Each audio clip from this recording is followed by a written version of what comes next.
Real News Network. So cancel culture is a dress rehearsal for mass murder. Now, be very clear. Cancel culture is a dress rehearsal for mass murder. They're seeing if people can be disappeared from social media, and if people accept people being disappeared from social media, then they will accept people being disappeared from the world. When communists get into power, when socialists get into power, they kill us. No kidding, no fooling, and our families are lucky to get away. Yeah, it's a great leap forward off a cliff. Cancel culture is a dress rehearsal for extermination. Yeah, listen, they call it character assassination because it's a rehearsal, right? It's a rehearsal. And the kind of lies that are told about me in the mainstream media, in Wikipedia and other places, are very specifically designed to get crazy people to target me in a violent manner. It's an incitement to violence, right? Because they portray me as such an evil person that's the old, would you shoot Hitler if you, as a baby, or whatever it is, right? So yes, it is a sociopathic dress rehearsal for extermination. And it's very, very serious stuff because we want to push back while it's still in the form of language rather than wait until it's guys kicking in your door at 3 o'clock in the morning and everybody vanishing. So yeah, cancel culture is, well, first of all, it's the opposite of culture. See, culture is when you disagree. Otherwise, it's a cult. It's just the first syllable, cult, not culture, right? So culture is when we disagree. And we're allowed to disagree because that's what culture is. It's just conformity, otherwise it's just like ants in a row, it's nothing, right? So when you silence people you disagree with, that's the opposite of culture. That's stagnation, that's decay, and there's a murderousness to it. There's a murderousness to it. But they're changing the definition of the words. They're changing the definition of fascism.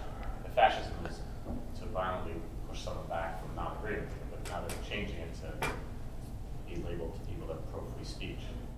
Yeah, of course, yeah, of course. So what they do is they will charge up words with such negative connotations that when they then attach those words to people, it's like that laser painting for an airstrike, right? So that's they want to charge up like words like racism, white nationalist, white supremacist, fascist, Nazi. They charge these words, and listen, some of these words have negative connotations for good reason and all that, but they charge these words up to the point where it overwhelms the mob's capacity for reason, and it creates such a level of hatred against those words that then when they attach those words to people, it's designed to call in violence, which is what I've sort of been facing, right? I mean, I can't, that's why it's nice to come out here with you lovely people because, you know, I go out to other places and, you know, people are attacking the venues. There are bomb threats, death threats. They call 911. The police don't even show. I mean, there's state of nature out there for free thinkers at the moment. So this is a nice break from the studio.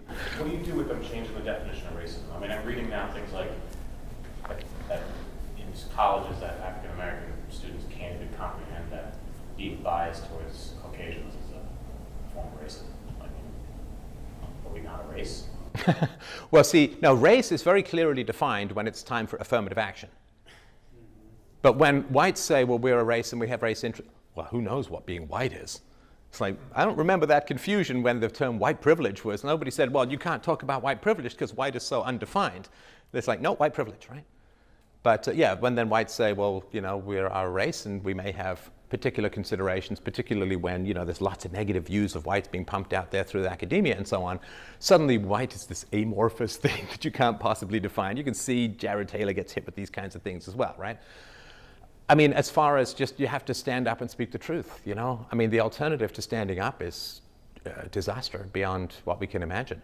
And understand, too, that so the word racism, it's largely invented and deployed by communists in order to sow divisions between the races, right? So we have people of different races here. We're going to have a pleasant and rational conversation, and I don't care about your race, and you shouldn't care about mine. It doesn't matter, right?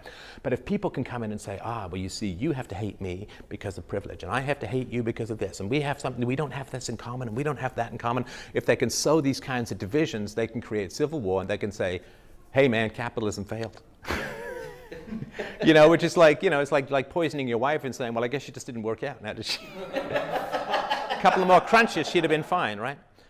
So it's, you know, a multiracial society to me, you know, is fine, but if a multiracial society has sods of hostility, hatred, and division sown in, then we're doomed. We're doomed. And it's, you know, that's why I push back against this term. There are racists out there for sure, but it should be very sparingly applied. You know, this spray of everyone with racism, it devalues the word, which is an important word, because there are some people out there who are racist.